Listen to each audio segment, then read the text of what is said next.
ータラズです。今日はね、久しぶり40ソアラの動画になります。本当に久しぶりだな。ちょこちょこ物は買ってたんですけど、作業が多くてね、ちょっと自分の車まで手が回らないってことがね、多々あったので、ちょっとね、今日はね、久しぶりにソアラの動画やっていきましょう。40ソアラ。ソアラっていう時点で、前期モデルなんだよね。で、後期になるとレクサス SC になります。で、後期のミラーが手に入ったんですよ。なのでね、それをね、つけていこうと思います。そう、レクサスになるんだよね、後期がね。日本だとレクサス SC になります。なのでね、この型で前期っていうのはね、ソアラなんですよね。で、後期のソアラっていうのはもうないんですよ。で、目指してるのは、後期のソアラを作りたいっていうのをね、やってるんですけどね。テールもね、後期に変えたでしょ。でヘッドライトもね、手に入っても持ってあります。ちょっとひび割れがひどいんでね、ちょっとクリア塗り直してからつけようと思ってるんですけど、で、最後、このミラーはね、なかなか手に入らなくて、やっと手に入りました。でね、色も塗ってもらって、でね、ミラーの取り付け、今日ね、やっていこうと思います。ミラーは本当に簡単です。ドアパネルね、外します。せっせとね、ドアパネル外して、ほんであとは、本当にボルトでちょっとね、外せばすぐ交換できるはずだったんです。またね、そういう風なね、いらぬ作業がまたね、見つかってさ、見ててください。ドアパネルはね、すんなり外れます。見当たるボルト、あとはクリップ関係ね、ポイポイ外せば。で、最後ね、コネクターを、ミラーだって、ウィンドウだとかね、ライトのカーテーションランプのね、コネクター外してあげれば取れますんで。そう、ここにね、ついてるボルトを外してあげるだけです。そうするとね、前期ミラーがね、取れます。あとはね、同じようにまたつけるだけ。本当にポン付けです。加工は一切なし。でもね、やっぱミラー、この後期ミラーだとウインカーがついてるんですよ。ウインカーに、あとはウェルカムライト。その配線をね、引っ張ってくる必要があるんです。でね、これを固定するだけ。3本のね、ボルトを固定するだけ。これでね、装着できる。装着は本当に簡単。ポン付けです。やっぱ後期の方がいいね、ちょっとミラーが変わるとね、洗練された感じになりますよね。でね、このミラーのコネクターをつないで、で、ウインカーの配線だとかはね、外しておかないとダメですけど、あと一つ問題になったのが、シートメモリーでね、暴走するんです。ミラーがね、暴走しちゃうの。ね。ミラーのコントロールはできるでしょ。あとね、シートメモリー1、2ってあるんだけどね、メモリーを押すとね、暴走しちゃうんだよね。多分ね、そのドアコンピューターの設定だと思うんだけど、今度トヨタ行ったら聞いてみよう。でね、ちょっと今黒っぽくなってるけど、あれはね、自動暴言が働いてます。それでね、ちょっとね、暗くなってるんです。いいなぁ。でもちょっとね、やっぱり大きくなったミラー自体がね、ちょっとでかいです。前期よりやっぱでかいな。縦に長いっていうのかな。横はそれほどでもないんですけどね、縦にちょっとでかくなって見やすくなったのは見やすくなりました。でね、カラーコードだけで色塗っていいよって言ったらちょっと色違ったね。やっぱりいいか。そう、ウインカーの配線引っ張ってこなきゃダメなんでね、コネクターをちょっと抜いて、で、コネクターからミラーのね、その配線ミラーだって、ウインカーの配線だけ、ちょっとね、外しておきました。でね、見てこれ。ひどくないこれ。すごい。セキュリティついてたんですよ、この車。なので、前の人が多分つけたんでしょう。なかなかにひどい配線でした。この配線はひでえなと思って。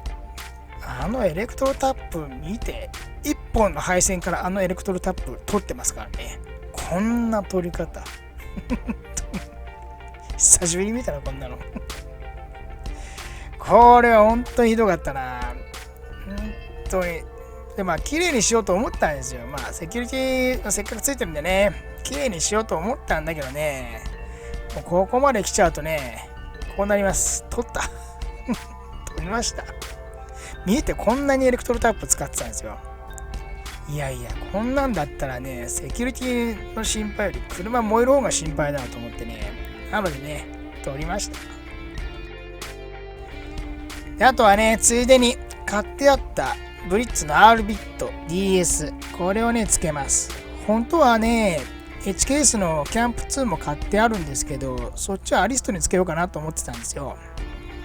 でね、こっちをね、ソアラにつけようと思います。まあ、純正ナビに水温だとか、あとこれはね、AT オイルのね、温度も出てくるのかな。で、まあ、追加メーターつけるのが嫌なので、これをね、純正のナビに介入させて、で、そこにまあ、なんていうんだ、追加メーターのようにね、つけてあげようと思ったんです。でね、これをね、買ってありました。今もうなかなか手に入らなくてね、キャンプ2もこれもね、結構値段高かったな。で、まあ、キャンプ2との違いはね、これ本体にこのリモコンの、なんていうんだ、受信部があるんでね、本体を隠せないっていうのがね、この R ビットのちょっと難点だね。でね、綺麗になったセキュリティもね、全部取ったから綺麗になりました。で、まあ、OBD2 から取るので、分岐してね、分岐の線も買っておいて、綺麗にまとめてね、ほら、本体はね、足元に隠すように、そこにね、貼ってあります。綺麗になったな。で、まあ、見てみましょう。どういう風な画面かね。純正ナビにこうやって介入させるんです。ちょっとこの辺やっぱ古臭いね。まあ古いからしょうがないけどね。こうやってほら、水温、あと AT オイル、吸気温だとか、またいろんな、なんていうの、こういう風なものが表示されるですよね。まあ任意で表示できるようになってます。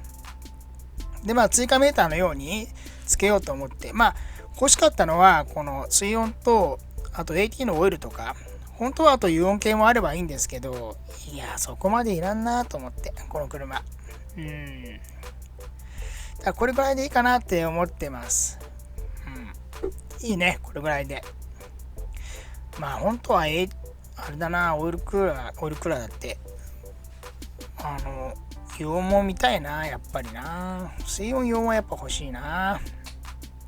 そうしてる間にね、ミラーもね、きっちりつきました。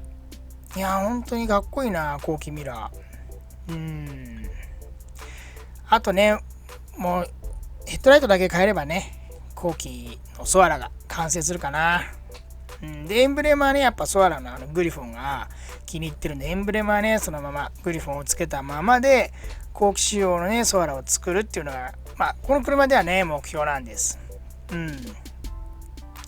ただ、ここサイドウィンカー取ったから穴開いてる。いや、これどうしよう。まあね、これなんか考えなきゃダメだね。まあ埋めりゃいいんだけど、近々ね、フェンダーも変えようかなとも考えてたんですけどね、スカイレインにね、金かかるし、どうすっかな。ってことで、あとね、スピーカーエッジ腐ってました。古いからしょうがないね。これウーハーでしょ。これはね、フロントのスピーカー。いっちゃってるね、これほら。いやー、まあ古いからね、車もね。そう、こうならマーク・レビンソンもね、ガスガスの音出てたから。まあ、ちょっとね、しばらくほっといた。でね、ちょっとこのスピーカーの修理だとか、をね、ソアラでやっていこうと思います。まあもう外してね、エッジも注文して、あと取り付けてまた戻すだけっていう作業なんですけどね、ちょっとほっといたソアラの作業ですね。また次もやっていきますんで、まあパパッと変えてね、また次の車あります。どんどんあるのでね、車溜まってますんで、そっちの作業にね、移行して。なのでまあ、次はまあソアラのね、スピーカーのエッジ修理してね、あとは完成かな。ってことでね、駆け足で紹介していきました。まあ、エレクトロタップひどかったな。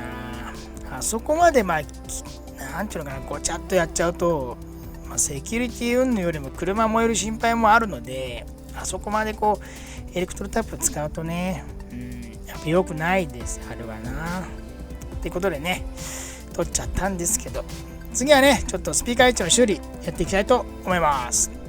本日もご視聴ありがとうございました。